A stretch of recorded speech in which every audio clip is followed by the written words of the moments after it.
Okay, time for round 2 of this mapping discussion, offline maps. Now there's a program, or there's an app on my phone that I really like called Oryx Maps. They do have a website. What I was going to show you is how to geo-register your own maps, but there's a high learning curve on that, and so what I did instead was I'm just going to give you the one I made, and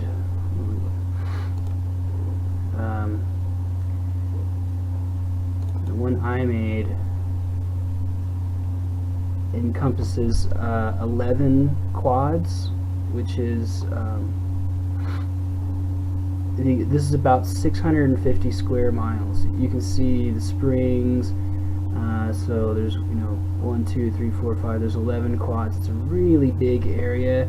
Covers a vast amount of the Front Range, and I geo-registered this, so I knew the coordinates of these points, and I knew the datum and the map projection. And you use Oryx Maps desktop software, this stuff that you can download, and you create a map, okay? And then you take that map, you upload it to your phone, and then on your phone you run this app.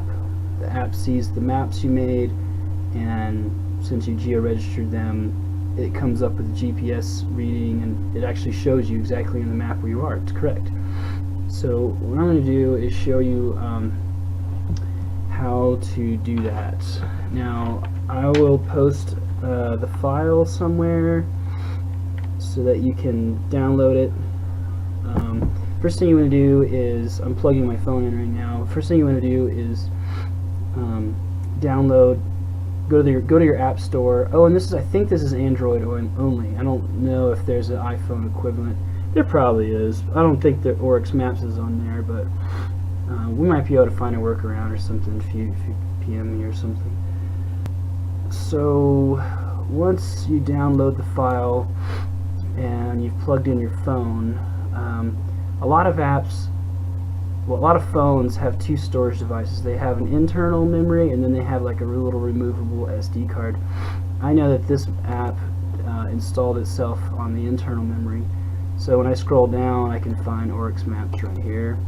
Go in there, and then in map files is where you want to drop the folder that contains your offline map.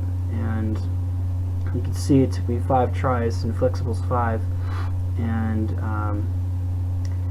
you just drag and drop that folder. Inside the folder is just 2 little files. You just drop it in the map files section,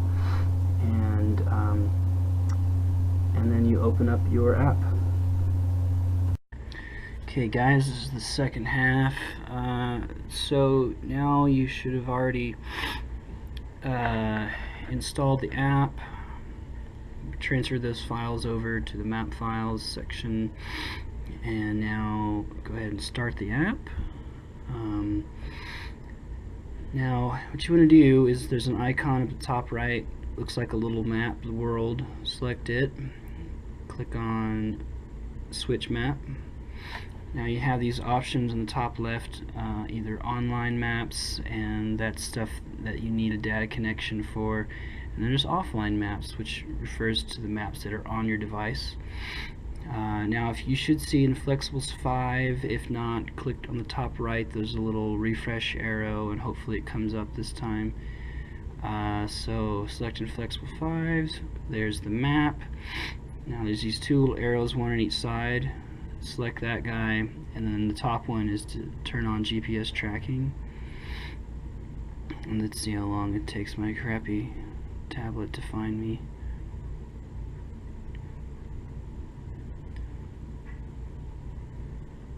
Great. No, it found me. Okay, so let's get these things out of the way first. The guy that made it, I think, is from South America, so it uses metric. So in click settings, depending on your phone, is going to depend where it puts it.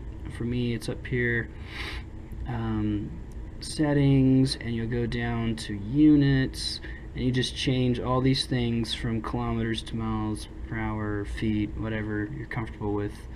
Do that first, and then go back to the main screen, click that little map icon again, go to the bottom, click settings, start off with zoom settings, make sure that this zoom auto load is unchecked,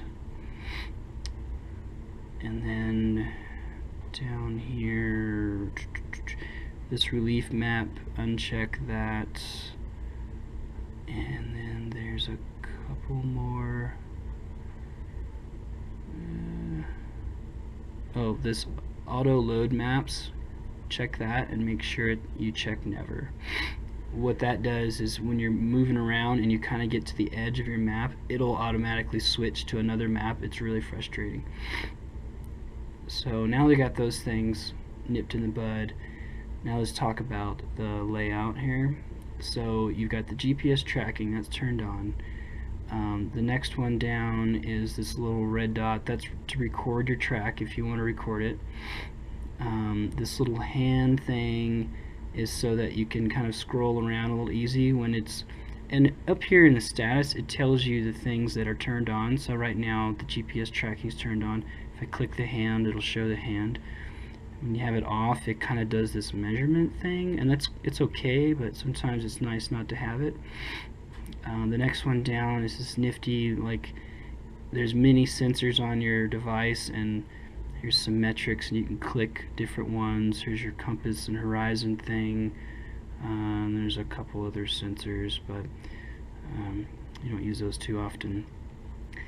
So now this thing's pretty damn big. Like I said, it's 650 square miles of coverage in this one map that I made. So let's, for example, look at the area we were looking at earlier. So here you've got, so here we are, Old Gold Camp, St. Mary's, Seven Bridges, and then there's that Blue Columbine Connector Trail. It's very powerful, and I'll never use half the things. But yeah, so just stick around with it. It's nice though, because like you can be in airplane mode right now, not using your battery for data connection or anything, and just be able to whip this out, see where you're at, compare it to the paper map that you have folded in your pocket, and really get a lot done. So hope that helps, and if anyone has a specific map they want to do, you know, like some other location that's not a part of this one, or they want to change this map to maybe a different topo, let me know and I'll help you do that.